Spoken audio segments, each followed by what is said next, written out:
Nature Mantra BP sugar thyroid reversal nature మంత్రతో సాధ్యం. మీరు ఫిల్మ్ ఇండస్ట్రీకి వెళ్ళినటువంటి తొలి నాళ్లలో చెన్నైలో వెళ్ళినప్పుడు బోల్డ్ అని కష్టాలు పడ్డారు. అసలు ఎవరో తెలియదు, మీరు ఎక్కడి నుంచి వచ్చారో తెలియదు, మీ బ్యాక్గ్రౌండ్ ఏంటో తెలియదు. బట్ ఆ సమయంలో మళ్ళీ మీరు మ్యూజిక్ డైరెక్టర్ అయిన తర్వాత కొత్త వాళ్ళకి అవకాశాలు ఇస్తున్నప్పుడు మీకు అది గుర్తొచ్చేదా మీరు పడిన కష్టాలు? తప్పకుండానండి. నేను అందరితో అనేవాడిని కూడా, నేను ఎన్నో కష్టాలు పడి వచ్చానన్నా మీరు అందరూ పడకూడదు. మీకు ఇప్పుడు వచ్చే సింగర్స్ అందరికీ చాలా ఈజీ అయిపోయిందండి. ఈ బాలు గారు పాడుతా తీగ పెట్టాక ఒక వీధికి 10 మంది సింగర్స్ తయారయ్యారు. అంటే ఆయన ఒక మంచి ఉద్దేశంతో చేసి ఉండొచ్చు, కానీ ఇందులో పాడిన తర్వాత చాలామంది ఏమయ్యారంటే మేము అందులో పాడితే ఒక ఒక గొప్పగా వాళ్ళు ఫీల్ అయ్యేవారు, గుర్తింపు వస్తుంది అని ఒక ముద్ర, ఒక మంచి సింగర్ అనే ముద్ర వస్తుందని వాళ్ళందరూ తాపత్రయపడి వచ్చారు. ఒక 2-3 పాటలు 4 పాటలు పాడారు, తర్వాత కనుమరుగే. మళ్ళీ ఎవరికి అవకాశం రాలేదు. నెంబర్ ఆఫ్ సింగర్స్ అయ్యేటప్పటికి ఏమవుతుందంటే మీకు ఎవరికి అవకాశం రాదు. ఇప్పుడు దగ్గర దగ్గర నాకు తెలిసి ఒక 1000 మందిని తయారు చేశారు ఆయన. అవును. ఆ 1000 మందికి ఎవరికి ఇస్తారు ఛాన్స్? ఇప్పటికీ హిందీ సింగర్స్ అని పిలిపించి పాడించుకునే పరిస్థితి మంది. మన తెలుగు సింగర్స్ బోల్డెని మంది ఉన్నారు. ఇప్పుడు ఉన్నటువంటి మ్యూజిక్ డైరెక్టర్స్ కూడా మన తెలుగు వాళ్ళకి ఈ మధ్య కాలంలో మనకు కొంచెం ఎంకరేజ్ చేస్తున్నారు. ఎవరు కీరవాణి గారు వీళ్ళు. లేకపోతే అక్కడ బాంబే నుంచే దింపడమే సింగర్స్ని. హరిహరనో లేకపోతే కనుక శంకర్ మహాదేవన్ గారో లేకపోతే ఇంకోళ్ళనో అందరినీ పిలిపించి మన ప్రకాష్ గారిని వీళ్ళని పిలిపించి పాడించుకుంటున్నాం తప్ప మన సింగర్స్ని ఎంతమందిని మనం పైకి తీసుకొచ్చామనేది దాంట్లో ఈయన ఒకరు చాలా మందిని ఎంకరేజ్ చేశారు. మన అవకాశాలు మాత్రం తక్కువే ఉంటాయి, చాలా తక్కువ అండి. ఎందుకంటే దానివల్ల ప్రోగ్రామ్స్ చేసుకుని ఏదో ఆ పేరు చెప్పిన ప్రోగ్రామ్స్ చేసుకుపోతున్నారు. అవి లేని వాళ్ళు చాలామంది ఉన్నారు.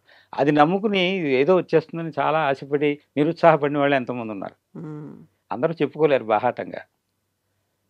సో మీరు చెప్పినట్టుగా భాష రాకపోయినా వాళ్ళకి ఆ లాంగ్వేజ్లో క్రేజ్ ఉందని మన దగ్గరికి తీసుకొచ్చి పాడిచ్చారు. వాళ్ళకి ఎలా పలకాలో తెలియదు, ఎలా పలకాలో తెలియదు. బాలు గారు ఆ విషయంలో ఏంటంటే భాష మీద ఒక పట్టు. ఆయన ఏంటంటే భాష మీద పట్టుతోటి ఎవరు తప్పు పాడినా కరెక్ట్ చేసేవారు. అలాగే ఎలా పాడాలి అనేది నేర్పించారు. ఆయన చాలా కృషి చేశారు. ఈటీవీలో మాత్రం ఆయన చేసిన అత్యద్భుతమైనటువంటి పాడుతో తీగ కానీ అవన్నీ చాలా మంచి ప్రోగ్రామ్స్ చేశారు. చాలా మంది తయారు చేశారు. కానీ అందులో కూడా నన్ను పిలవలేదు. నేను అదే అడగబోతున్నాను, మీరు అక్కడ గెస్ట్ గా వెళ్ళారా అనేది. నన్ను పిలవరు. ఎందుకంటే మా సందర్భం చెప్పాను కదమ్మా మీకు. అప్పటి నుంచి ఆయన చేత కొన్ని 100 పాటలు పాడించాను, కొన్ని 100 పాడించాను. అది అందరికీ తెలుసు ఇండస్ట్రీలో. నేను తర్వాత మళ్ళీ శుక్రవారం మహాలక్ష్మి అనే సినిమా చేశాను. అందులో కూడా మంచి డ్యూయట్ ఆయన చేత పాడించాను. ఆ నెలవంకవు నా కలహంసవు తానా నే సాగిపోనా ఆ నెలవంకవు నా కలహంసవు. Super hit. ఇప్పుడు ఇన్ని పాటలు ఆయనతో పాడించారు. ఆయన కూడా పాడుతా తీయగా ప్రతి ఎపిసోడ్ కొత్త వాళ్ళు తీసుకొచ్చేవాళ్ళు. ఈవెన్ రాము అంటే నేను పాడించినటువంటి చాలా మందిని తీసుకొచ్చారు, కానీ నన్ను ఎక్సెప్ట్, నన్ను ఆయన ఎప్పుడు దేనికి నన్ను పిలవలేదు. అలాగే సునీత కూడా ఏదో ప్రోగ్రామ్స్ చేస్తూ వచ్చింది, కానీ నన్ను ఎప్పుడు నన్ను పిలవలేదు. ఇవన్నీ వాళ్ళ యొక్క అది వాళ్ళకే వదిలేసాం. మర్చిపోయారంటారా? గుర్తుపెట్టుకోవాల్సిన అవసరం లేదు, గుర్తుపెట్టుకోవాల్సిన అవసరం లేదని వదిలేశారు. ఎందుకంటే మనమంతా ఆఫ్టర్ ఆల్ అనే లెక్క కింద. సినిమా ఫీల్డ్ అంటే అండి చాలా విచిత్రమైనదండి ఇది. దీనికి వాళ్ళ చుట్టూ తిరిగి వాళ్ళని కాకాపడితే వాళ్ళని ఎంతో చేస్తారు. కానీ మీరు ఇంత పెద్దవాళ్ళు, మీరు ఆల్రెడీ 45 ఏళ్ల నుంచి ఇండస్ట్రీలో ఉన్నవాళ్ళు, ఇప్పుడు ఉన్న వాళ్ళ చుట్టూ తిరిగి కాకపట్టాల్సిన అవసరం లేదు. నాకేం లేదండి, నాకు నెవర్.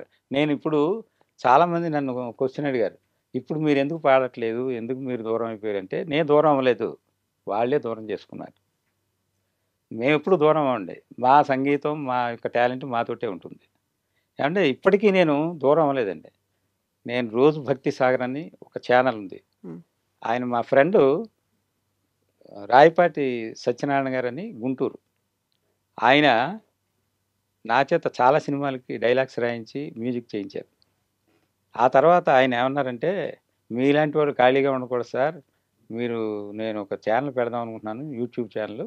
దాంట్లో మీరు డివోషన్స్ చేయాలి, మీరు ఏం చేసినా ఓకే, మీరు ఎలా అంటే అలాగా, దానికి ఏ బడ్జెట్ అయినా నేను చేస్తాను, మీరు ఎన్ని చేద్దామంటే అన్ని చేద్దాం అని దగ్గర దగ్గర ఒక 8 ఏళ్ల నుంచి అదే ప్రాజెక్ట్ చేస్తున్నాను నేను. హ్మ్. కొన్ని వేలు చేసాం ఇప్పటికి. అష్టోత్తరాలు, శతనామాల స్తోత్రాలు ఇవన్నీ. ఈ రోజుకి భక్తి టీవీలో కానీ, హిందూ ధర్మ ఛానల్‌లో కానీ నేను చేసినవి అన్నీ వేస్తూ ఉంటారు. శనివారం నాడు, గురువారం నాడు దక్షిణామూర్తి మీద ఏ వారానికి సరిపడా ఆ వారానికి కొన్ని వందలు చేసామండి. యాహ్! సూర్యనారాయణమూర్తి మీద అంటే కొన్ని వందలు. హ్మ్. అలాగే సత్యనారాయణమూర్తి మీద ఇవన్నీ చేసాం. తర్వాత యూట్యూబ్ వాళ్ళు గోల్డ్ డిస్క్ అవన్నీ మాకు ఇచ్చారు. తర్వాత హ్మ్. ప్లాటినం అన్నీ వచ్చాయి. అందులో కొన్ని మిలియన్స్ ఆఫ్ ఇది వచ్చింది నాకు. ఇది వచ్చి చాలా మంచి పేరొచ్చింది. హ్మ్. అది నాకు సాయి భక్తి మాలకి నేను చేసినప్పుడు లియో వాళ్ళకి నాకు గోల్డ్ డిస్క్ ఎలా అయితే వచ్చిందో, ఈ యూట్యూబ్ ఛానల్‌లో నేను చేయడం భక్తి వాటి వల్ల చాలా పాపులర్ అయ్యాను. అందులో కూడా నేను కొత్త ఆవిడకి అవకాశం ఇచ్చి పాడించాను. ఉషారాజ్ అని చిత్రా గారి క్లాస్‌మేట్ ఇద్దరు ఒకే గురువు దగ్గర నేర్చుకున్నారు. ఆ! చిత్రా గారే చెప్పారు నాకు. "ఆ అమ్మాయి చాలా బాగా పాడుతుందండి. నాలాగే పాడుతుంది. ఆ అమ్మాయి మలయాళంలోను, తమిళ్‌లోను పాడుతుంది. తెలుగు తెలీదు. మీరు ఎంకరేజ్ చేస్తే బాగా పాడుతుందని" చెప్పింది చిత్రా గారు. హ్మ్. నేను చిత్రా చేత పాడిద్దామని వెడితే, నాకు వేరే ఒక కంపెనీతో అగ్రీమెంట్ అయిందండి. అందుకోసం నేను ఇంక బయట ఎక్కడ పాడనని చెప్పి నాతో చెప్పింది. సినిమాల్లో పాడేది గానీ, ఈ డివోషనల్స్ అవి పాడాలంటే వాళ్ళకి అగ్రీమెంట్ చేసింది హ్మ్. సోనీ కంపెనీతో. అందుకోసం అప్పుడు ఈ అమ్మాయిని సజెస్ట్ చేస్తే ఈ అమ్మాయిని తీసుకొచ్చి పాడించానమ్మా. అత్యద్భుతంగా పాడుతుంది. ఆవిడ పాడినవన్నీ కూడా సూపర్ హిట్. మొన్నన కూడా ఇక్కడ ఈ మొన్న మంగళవారం నాడు ఈ చేస్తున్న దీపోత్సవం. కోటి కోటి దీపోత్సవం. దీపోత్సవంలో ఆ సుబ్రహ్మణ్యేశ్వరుడిది మొత్తం అష్టోత్తరాలు ఇవన్నీ కూడా మనం చేసినవే వేశారు. అవన్నీ నా గ్రేట్‌నెస్ కాదు.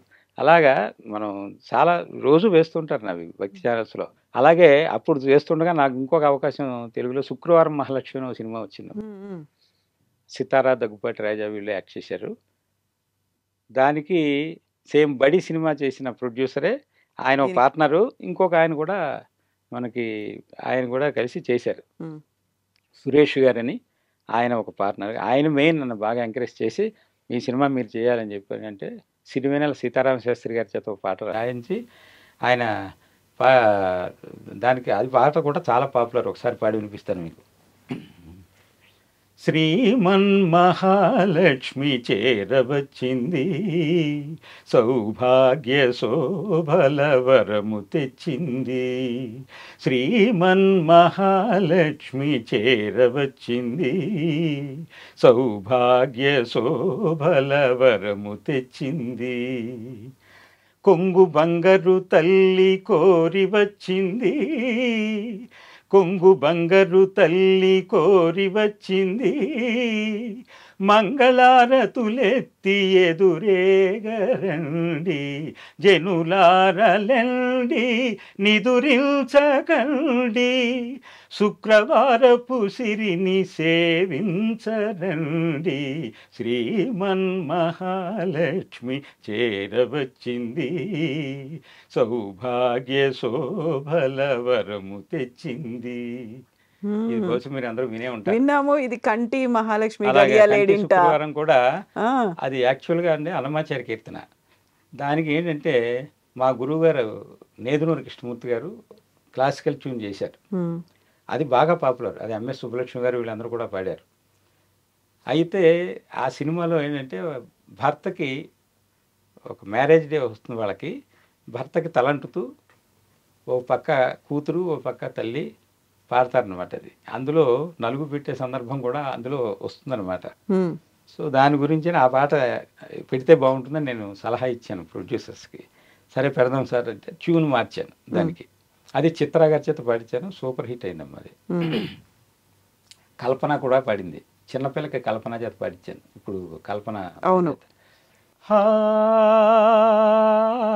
హా హా హా హా హా హా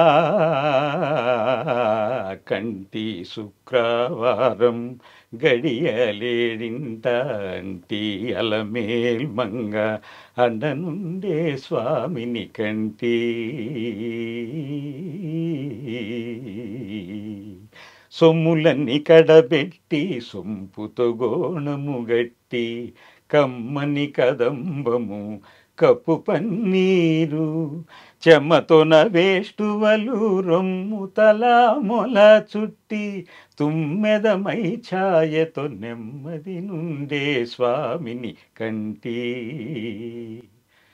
పచ్చకపురమెనూరి పసిడి గిన్నెల నింపి తెచ్చి శిరసాదిగా దిగనలది హా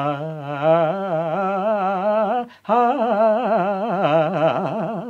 పచ్చకపురమెనూరి పసిడి గిన్నెల నింపి తెచ్చి శిరసాదిగా దిగనలది అచ్చరపడి చూడ అందరి కన్నులకింపై అచ్చరపడి చూడ అందరి కన్నులకింపై నిత్యమల్లె పూవలే ఇటు తానుండే స్వామిని కంటి